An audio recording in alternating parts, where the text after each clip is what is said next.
요즘 투자하시는 분들이라면 아마 다들 비슷하게 느끼실 거예요. 시장이 마치 양쪽에서 서로 다른 힘으로 막 잡아당기는 것 같은 느낌이요. 한쪽에서는 전쟁이라는 큰 그림자가 어른거리고 또 다른 쪽에서는 이 기술 혁신이 과연 진짜일까 하는 불확실성이 우리를 계속 흔들고 있잖아요. 그래서 오늘 바로 이 질문에 대한 답을 한번 찾아보려고 합니다. 전쟁과 AI 사이에서 내 돈은 대체 어디로 가야 할까? 이란발 지정학적 리스크, 그리고 AI 기술의 수익성에 대한 물음표, 이 거대한 두 흐름 속에서 우리가 어떤 투자 전략을 짜야 할지 지금부터 같이 한번 파헤쳐 보겠습니다. 자, 오늘 우리가 함께 짚어볼 내용인데요. 먼저 지금 시장을 흔드는 두 개의 축이 뭔지 보고 삼성증권의 3개월 전략은 어떤지, 그리고 시나리오별 자산 배분법과 개인 투자자를 위한 조언, 마지막으로 바로 써먹을 수 있는 실행 체크리스트까지 차근차근 정리해 드릴게요. 자, 그럼 본격적으로 시작해보죠. 도대체 시장이 왜 이렇게 흔들리는 걸까요? 그 중심에서 어떤 힘들이 부딪히고 있는지 첫 번째 파트에서 그 실체를 한번 제대로 들여다보겠습니다. 이게 모건 스탠리의 분석을 보면요. 이 두 가지가 전혀 다른 문제 같잖아요? 근데 사실은 시장의 불확실성을 최대로 끌어올리는 말 그대로 퍼펙트 스톰을 만들고 있다는 거예요. 한쪽에서는 전쟁 때문에 당장 에너지 가격이 뛸까봐 걱정이고 다른 한쪽에서는 미래 먹거리라고 믿었던 AI가 정말 돈이 될까? 하는 의심이 스멀스멀 올라오고 있는 거죠. 그러니까 현재의 위기랑 미래에 대한 불안감이 동시에 덮치니까 투자자 입장에서는 정말 혼란스러울 수밖에 없는 상황입니다. 그럼 이렇게 정말 안갯속 같은 시장에서 우리는 어떻게 방향을 잡아야 할까요? 다행히 전문가들이 제시하는 나름의 항해법이 있습니다. 삼성증권 자산배분팀이 내놓은 향후 3개월 전략, 같이 한번 꼼꼼하게 뜯어보시죠. 네, 이게 바로 핵심입니다.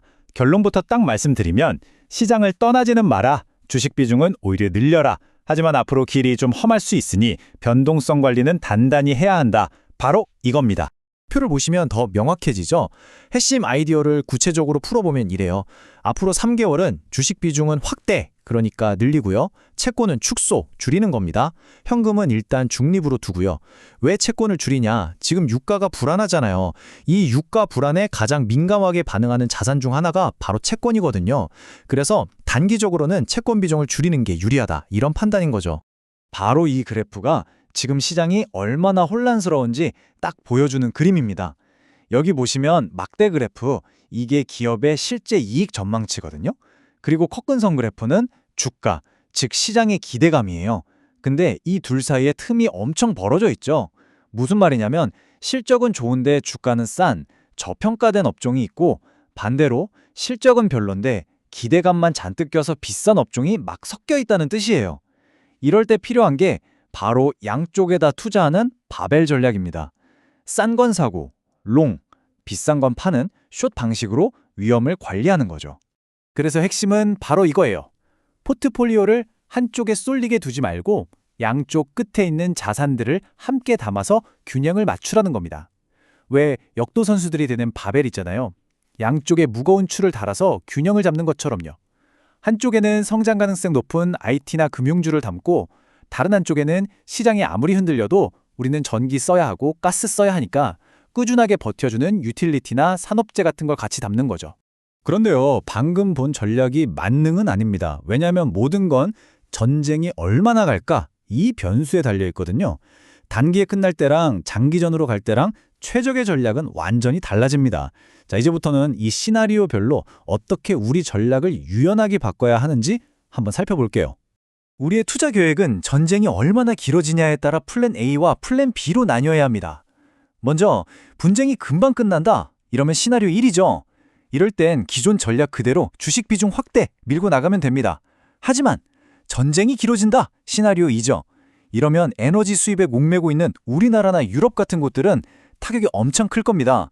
이럴 땐 당연히 안전자산 쪽으로 무게중심을 옮겨야겠죠. 만약에요, 정말 만약에 호르무즈 해협이 막히거나 해서 석유 시설이 파괴되는 최악의 상황이 온다? 그럼 이 3단계 비상계획만 딱 기억하세요. 이게 여러분 자산에 지켜줄 생명줄이 될 수 있습니다. 첫째, 무조건 현금 확보. 둘째, 아시아나 유럽처럼 에너지 수입하는 나라 자산은 일단 줄이기. 셋째, 자원 부자 나라나 금 같은 안전한 곳으로 피신하기. 아주 간단하죠? 자, 지금까지는 시장 상황을 봤다면 이제는 시선을 우리 자신, 바로 개인 투자자에게로 돌려보겠습니다. 이런 위기 상황에서 우리는 보통 어떻게 행동하는지 그 패턴을 알아야 제대로 된 전략을 짤 수 있으니까요. 이 차트 한번 보세요. 진짜 흥미로운 패턴이 보이죠? 코스피 지수가 흔들릴 때 회색 막대, 즉 외국인들은 주식을 파는데 하늘색 막대, 개인 투자자들은 그걸 다 받아내면서 사고 있습니다. 완전히 반대로 움직이죠? 물론 이걸 싸게 살 기회다라고 볼 수도 있지만 어쩌면 정보가 부족한 상태에서 그냥 떨어지니까 산다는 식의 위험한 매매일 수도 있다는 점 꼭 기억해야 합니다. 55%. 이 숫자가 뭘 의미할까요? 개인 투자자가 가진 주식은 전체 시장의 21%. 그러니까 5분의 1 정도밖에 안 되는데 하루에 일어나는 전체 거래량의 절반 이상 55%를 차지한다는 거예요. 이게 뭘 뜻하겠어요? 그만큼 샀다 팔았다 단기 매매를 엄청나게 많이 한다는 거죠. 자, 그래서 이런 우리들의 투자 패턴을 아는 게 왜 중요하냐면요. 이게 바로 우리가 빠지기 쉬운 함정이기 때문입니다. 외국인이 팔면 지금이 기회구나 하고 무작정 들어간다거나 시장의 작은 뉴스 하나에 일희일비하면서 사고팔고를 반복하는 습관, 이런 것들이 변동성 큰 장에서는 정말 위험할 수 있거든요. 이런 패턴을 이해하는 것만으로도 흔한 실수를 피하는 첫걸음이 될 수 있습니다. 자, 그럼 이제 이론은 충분히 알아봤으니까 이걸 실전에서 어떻게 써먹을지 봐야겠죠? 지금 당장 여러분의 계좌를 열어보고 하나하나 점검할 수 있는 아주 구체적인 액션 체크리스트를 같이 확인해 보겠습니다. 자, 이 체크리스트들이 오늘 우리가 나눈 복잡한 분석을 여러분의 실제 행동으로 바꿔줄 핵심 열쇠입니다. 내 자산 배분은 괜찮은가? 바벨 전략처럼 성장과 안정이 균형을 이루고 있나? 혹시 전쟁이 심각해지면 어떻게 할지 플랜 B는 있나? 그리고 가장 중요한 거, 남들이 판다고 그냥 따라 사는 건 아닌가? 기본에 충실하고 있는가?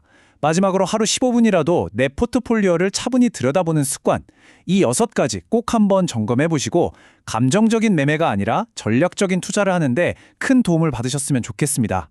결국 이 질문에 스스로 어떻게 답하느냐가 여러분의 투자 성패를 가릴 겁니다. 불확실성은 위기인가? 아니면 기회인가? 명확한 계획이 있으면요, 막연했던 두려움이 냉철하게 기회를 찾는 과정으로 바뀔 수 있습니다. 오늘 함께 나눈 이야기들이 여러분이 그 답을 찾아가는 여정에 든든한 나침반이 되기를 바랍니다.